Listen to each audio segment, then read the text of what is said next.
Okay, so what about if you already play an instrument? Maybe you play an instrument really well. In fact, maybe you're even a professional teacher of that instrument, but now you want to learn a new instrument. You want to learn saxophone. Where do you go to learn the skills that you need so that you can transfer what you already know onto the new instrument, but also get the help so you can move ahead really, really quickly? It's actually an interesting question. And it's why today I wanted to share with you a conversation that I've had with one of our members who's called Susan.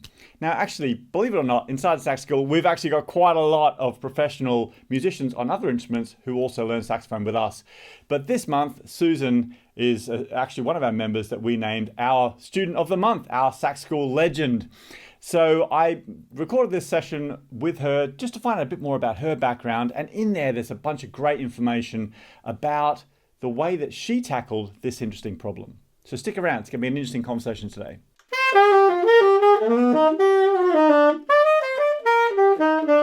Oh, hey, if we've not met before, my name's Nigel and I run a thing called Sax School, which is a huge community, online community of saxophone learners. And we have got lots of people who are professional players like Susan, who we're going to hear from in a second.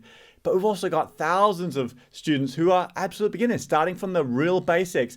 Adult learners, maybe just like you, who are just making a start on saxophone. And we've got players that are covering all styles too, from sort of jazz to funk to blues to pop to gospel, ska, classical, just about everything you could imagine. Anyway, if you want to find out more about it, there's a link down below where you can see what we're all about. Now, I'm really excited to share this conversation with Susan because all of my Sax School tutors and I, we all get together every month to choose who is our most outstanding student. And Susan just blew us away with the videos she's been making. You see, our members share videos of their performances inside our community, and Susan's been sharing some amazing videos. So let's have a chat with Susan, find out a bit more about her background and how she managed to make that transition really quickly from her main instrument onto saxophone. So your background, Susan, you're a flute teacher. You spent years as a flute teacher. Yeah. Tell me how the move on to saxophone as another instrument came about. Well, when I went to music college and I did my 3 years in Trinity College of Music, and then I didn't want to go into classroom teaching, so I did this peripatetic course for a year. And at that point, they gave you these most awful instruments, like a really bad clarinet, a really bad saxophone, the sort of instruments you get in schools. And we had a sort of crash course on those in a year. And I think it culminated in a concert with us all playing not our proper instruments. Oh, that's interesting. That's a good challenge, actually. Yeah, it was very funny. So I had a smattering of sax. So I mainly taught flutes over the years and a little bit of, I just dabbled with sax. So I never really did a huge amount on it.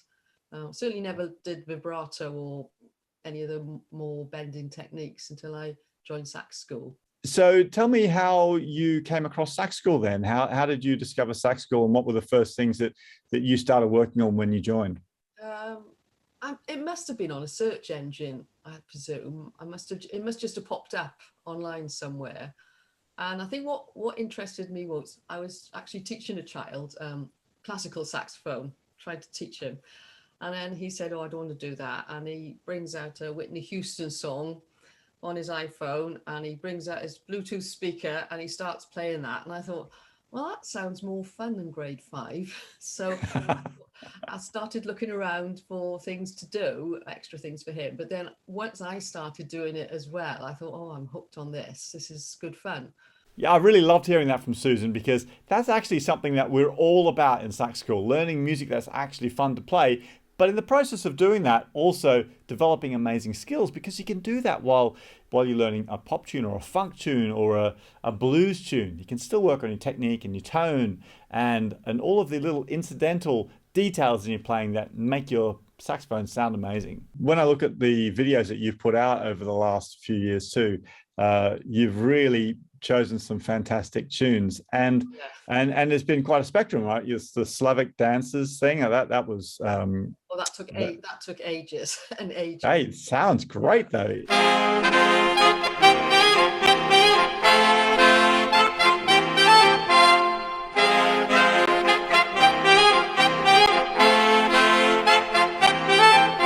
But then from there to Mr. Blue Sky or to the Billie Jean arrangement.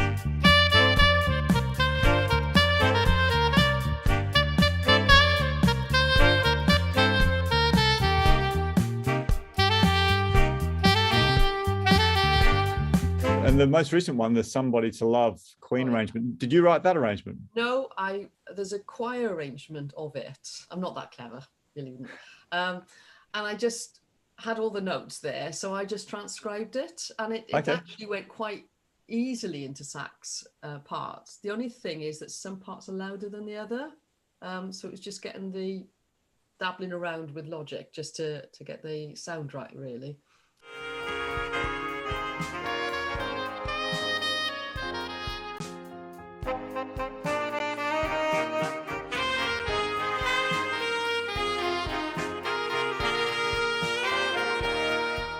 I know from making a bunch of those multi-sax videos how much work they are. It takes a lot of work. So just quickly then, Susan, what's your process when you start recording one of these multi-saxophone videos? Right. Okay. Well, what I will do first of all is get my aerophone, because that's going to be in tune. Well, hopefully in tune. And then I will record, and you can do it late at night as well. So I'll record the parts into Logic then. And then I will usually play along with each of the tracks. And then most of the time it's going to be close to the intonation. But obviously when you listen back, there's going to be a few iffy bits which you can cut and paste. You know, it's not live recording, is it? So I think it's okay to do that.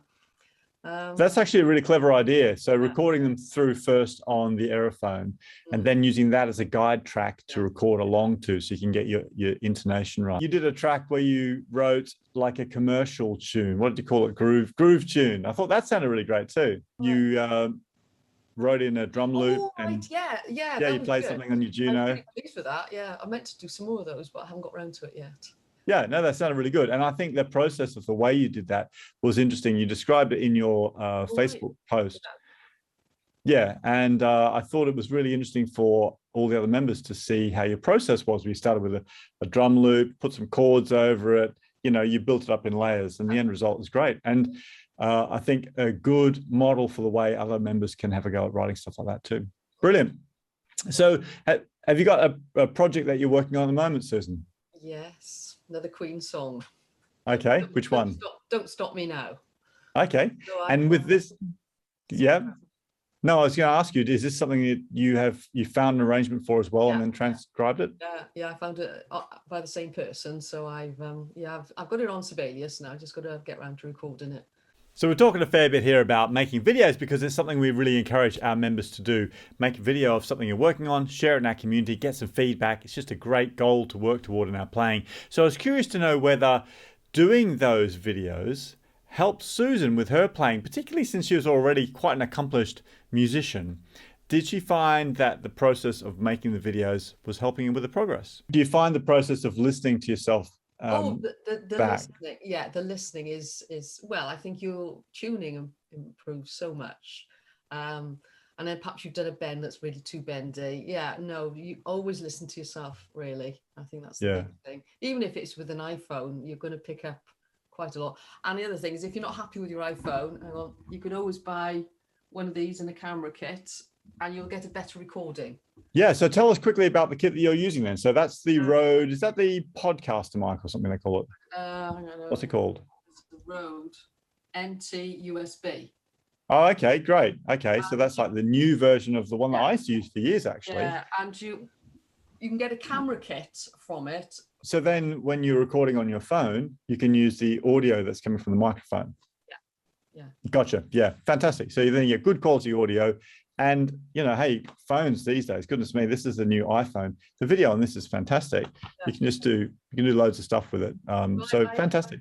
I always record on the iPhone. Do you? Yeah, I record on it because I've got a stand for it. Yeah. Then I just airdrop it into my Mac. That's brilliant, because it's a really compact setup then. You know, you've got your phone, you've got your microphone, which is great quality, and it's all standalone. So yeah, awesome.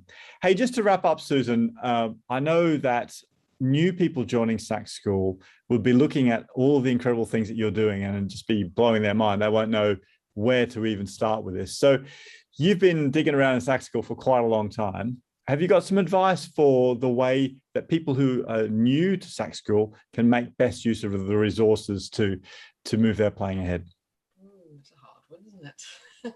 I just think it's quite good to work through the lessons that you've done. Don't be too hard on yourself, because you hear a lot of people, oh, this isn't good and this isn't good, but just relax, enjoy it is the main thing. People beat themselves up too much, I think, really. Yeah. We're not So professionals. I'm not professional, but you can get really good results just by playing every day. A few minutes, 10 minutes a day, we do good rewards. brilliant, brilliant, great advice, awesome. Hey, thanks so much, Susan. It really is a pleasure to have you as our legend, and I can't wait to see the next video when it comes out. So keep making those videos.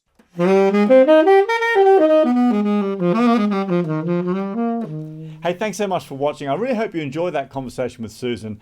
I think what she's doing is incredible, but you know, there are thousands of people inside Sax School who are also making amazing progress, and I'd love for you to come and join our community if you want to get your saxophone playing really on track and moving in the direction you want it to as well. Because whether you're like Susan and you're already a really proficient musician, but then transferring on a saxophone, or whether you're like loads of our other students who are starting from scratch, we've got so many resources in Sax School that will help you to not only progress really quickly, but also have a whole lot of fun learning saxophone, playing saxophone, and connecting with all of our other members and doing music together. Is a lot of fun. So have some fun exploring the other content on my channel here. That's a good starting point. Also on our blog. But if you want to check out Sax School at the moment, you can get a 14-day trial. There's a link down below. It's a great way to stick your toe in the water and see if Sax School is right for you. But whatever you're doing, keep practicing hard, and I'll catch you next time.